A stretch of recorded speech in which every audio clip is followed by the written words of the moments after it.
Hey my lovelies paratha, आज कैसे हैं आप लोग। आई होप आप सभी अच्छे होंगे, स्वस्थ होंगे और मेरे स्टोरी रन को एंजॉय कर रहे होंगे। तो जो कोई भी मेरे चैनल पे नए आ रहे हैं, प्लीज़ मेरे चैनल को लाइक शेयर सब्सक्राइब करना मत भूलिएगा। अगर आप लोगों को मेरी स्टोरी रन के प्लॉट्स पसंद आते हैं तो प्लीज़ मुझे अप्रिशिएट कीजिए एंड कमेंट करना मत भूलिएगा। मेरी छोटी सी प्यारी सी यूट्यूब फैमिली का हिस्सा बनने के लिए आप सभी लोगों का थैंक यू सो मच। चीन बाय अल्फा में हम आगे बढ़ते हैं। लास्ट पार्ट में हमने देखा था, सियांग बोलता है कि हम अभी फ़िलहाल से एक ही काम कर सकते हैं कि आपको आपके अपने जांगफू के साथ में फिजिकल होना पड़ेगा, सोना पड़ेगा। विंग खुद को जैसे तैसे दिल दिमाग से मनाता है एंड देन वांगजी को प्रिपेयर करना शुरू कर देता है। वांगजी जिसकी अभी नींद खुल गई थी और वो होश में आ चुका था। विंग जो कि ईगरली उसे बेग कर रहा था कि प्लीज़ करो करो करो, मुझे करना है, प्लीज़ करो। वांगजी को अभी जो उसके अंदर उसने हार्दिक को इन कराया हुआ था तो वो भी बहुत ज़्यादा हॉर्नी फील कर रहा था एंड साथ में बहुत ज़्यादा वो वेकअप भी हो चुका था, तो उसे शांत करना था। विंग उसके लिप्स को कैप्चर कर लेता है जिस वजह से उसके लिप्स पे वो बाइट मार्क बन जाते हैं और वो ब्लड आने लगता है। ब्लड का टेस्ट ओनली फॉर विंग के माउथ में ही नहीं जा रहा था बल्कि वांगजी के माउथ में भी जा रहा था। फिर भी विंग रोते हुए उसे किस करना शुरू कर रहा था, मतलब कंटिन्यूअसली करते जा रहा था। अब वांगजी को समझ नहीं आ रहा कि वो करे भी तो क्या करे, ये कुछ उसे समझ नहीं आ रहा था। वो विंग को हटाने का कोशिश भी कर रहा था लेकिन विंग ने वांगजी को बहुत ज़ोर से पकड़ के रखा था और उसके ऊपर से हट ही नहीं रहा था। जब विंग देखता है कि वांगजी उसे हटाने का कोशिश करता है, वो वापस से अपने आप को बाउंस कराना शुरू करता है। थोड़ी देर बाद ही विंग जब ऐसा कर रहा था तो वांगजी शॉक हो गया था। विंग अभी भी वांगजी को किस कर रहा था, उसके लिप्स को वो सक कर रहा था। वांगजी जब देखता है कि वो सच में और भी ज़्यादा हार्ड ऑन होते जा रहा है, वो उसको ऐसे ऊपर से हटाते हुए कहता है, विंग ये क्या कर रहे हो तुम। विंग कहता है, बस मुझे करना है एक बार, बस एक बार, मैं फिर दोबारा आपके सामने नहीं आऊँगा। वांगजी कहता है, मैं बाद में निपटता हूँ तुमसे। इतना बोल करके वो सीधे फ्लिप करता है एंड देन उसके ऊपर आ जाता है। वांगजी को बहुत ज़्यादा गुस्सा आ रहा था, उसके दोनों पैरों को सीधे स्ट्रेच कर देता है एंड देन अपना हार्दिक जो थोड़ा और बचा हुआ था वो पूरा उसके अंदर अंदर इन कर देता है, जिससे विंग बहुत ज़ोर से चीखता है और उसकी चीख निकल जाती है, जो कि उस समय उसने स्पेल्स नहीं लगाया था, कुछ भी नहीं किया था। ये चीख बाहर तक आई थी। सियांग के कानों में जैसे ही ये चीख गई उसकी रूह काँप गई थी और वो उस ओर देख रहा था और कहता है, बिना अपने पति का चाहे बिना उसका प्यार पाना एक नरक की यातना के समान होता है मास्टर वे, आपको ये भोगना होगा।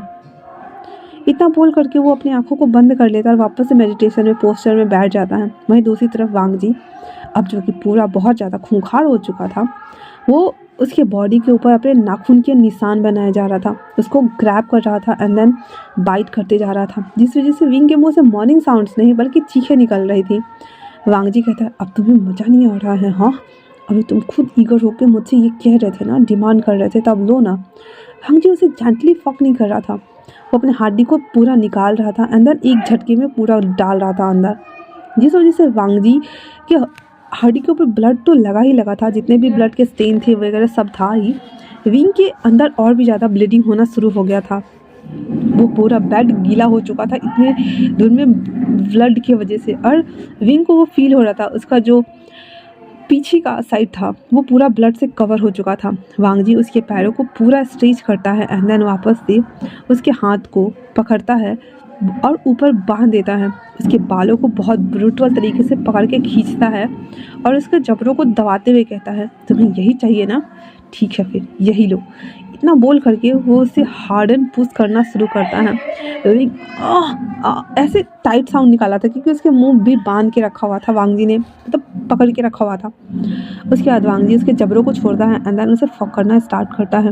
वो थ्रस्टिंग दिए जा रहा था और विंग जो कि अब जाके उसके पूरे बॉडी में गूजबम्स आ रहे थे और उसकी पूरी बॉडी एक अजीब सी सेंसेशन में जा रही थी। उस समय से वो खुद को टॉर्चर कर रहा था और वांगजी को भी, पर अभी वांगजी जिस तरह से उसे हार्डली फक कर रहा था विंग को अच्छा लगने लगा था और अब उसके मुंह से मॉर्निंग साउंड्स आ रहे थे। ये साउंड सुनकर तो वांगजी का दिमाग ही ख़राब हो रहा था। उसकी पकड़ बालों के ऊपर और भी ज़्यादा हो गई थी और उसके एक पैरों को लेकर के अपने शोल्डर पे रखता है एंड देन उसके शोल्डर को बाइट करना शुरू करता है। वो बाइट कर रहा था, हर जगह अपने दांत का निशान बनाया जा रहा था। उसके निपल्स के ऊपर वो पूरे रेड बन गए थे, वो पूरे सूज भी गए थे। उसकी टमी एरिया पे, उसके बैली एरिया पे, उसके एब्स पे, हर जगह, उसके हैंड पे उसकी उंगली को अपने मुंह में लेता है एंड देन उसे लिक कर रहा था और नीचे वो थ्रस्टिंग पे थ्रस्टिंग लिए जा रहा था। उसके बाद फिर उसके दोनों हाथ को वो बांधे हुए था, अपने एक हाथ को उसके मुंह में डालता है और कहता है इसे लीक करो। विंग जिसके मुंह से मॉर्निंग साउंड्स निकल रही थी, इसके अलावा कुछ भी नहीं, वो कुछ कर नहीं पा रहा था। बट हाँ, जब वो चीख रहा था तो विंग के मुंह का पूरा सलाइवा वांगजी के हाथ में लग रहा था और वांगजी उसके दांत को ऐसे पकड़े हुआ था एंड नीचे से वो कंटिन्यूसली थ्रस्टिंग किए जा रहा था। विंग बहुत स्वीट से मार्निंग्स निकाल रहा था बट मुंह में उंगली होने की वजह से उसे सांस लेने में उसका गला फंस रहा था, दोनों हो रहा था और वो कुछ बोल भी नहीं पा रहा था। वांगजी फाइनली लास्ट ऑर्गेज्म तक था और वो जब लास्ट में जब ऑर्गेज्म तक पहुंच जाता है, अपने हाथ उसके मुंह से निकालता है और अपने लिप्स को उसके लिप्स पे रख के उसे काट देता है, जिससे वहाँ से बहुत ज़्यादा ब्लडिंग आना शुरू हो गया था। और फिर वो उसे उसके शोल्डर को ऐसे बाइट कर रहा था और कहता है अब आया मज़ा तुम्हें, और आज के बाद तुम मेरे सामने कभी मत आना, समझे तुम। इतना बोल करके एक ही झटके में वो विंग के ऊपर से हट जाता है और वॉशरूम चला जाता है। विंग जो कि ऐसे ही निढाल भरा हुआ था, वो बहुत ज़्यादा एग्जॉस्ट हो चुका था क्योंकि वो बहुत टाइम से खुद को प्रिपेयर कर रहा था इसके साथ ये सभी चीज़ें करने के लिए। वांगजी के साथ ओनली फॉर इंटीमेट होना ही उसकी क्योर थी क्योंकि थोड़ी देर पहले वो इतना ज़्यादा अग्रेसिव हो रहा था। विंग अपनी आंखों को धीरे धीरे बंद कर लेता है और लेट जाता है।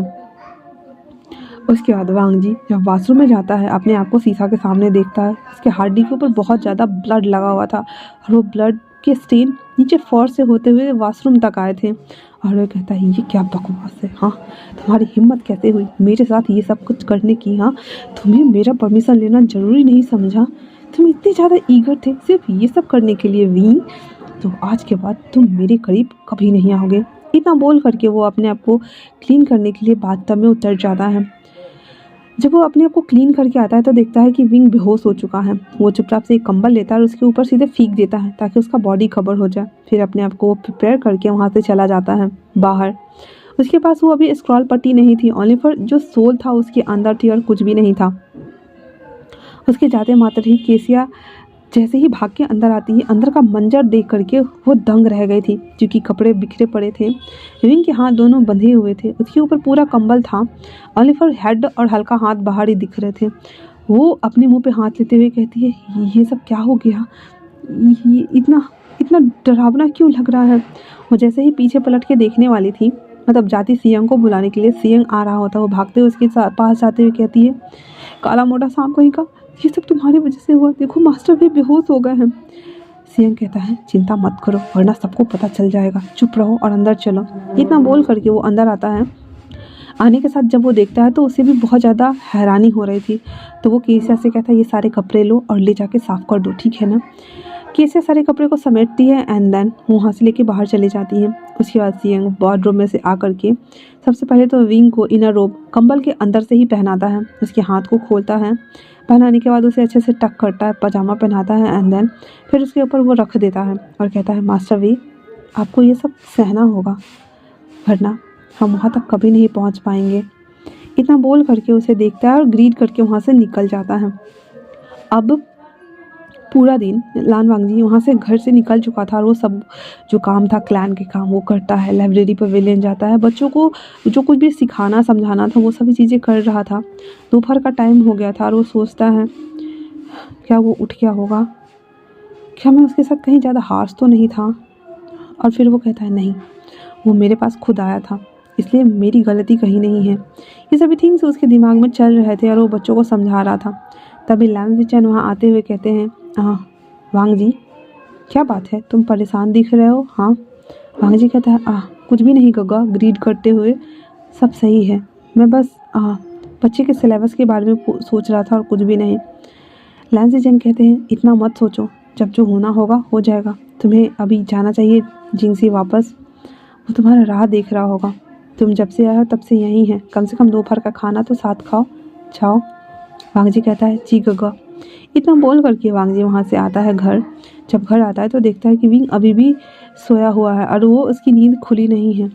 वो उसे देखता है और उसके पास जाके थोड़ी देर खड़ा हो जाता है और उसे देखता है। जब वो देखता है कि उसने कपड़े पहने हुए हैं तो उसे बहुत गुस्सा आ रहा था कि वो जब उसे छोड़ के गया था वो नेकेड था, तो क्या उसके पीठ पीछे कोई आया था।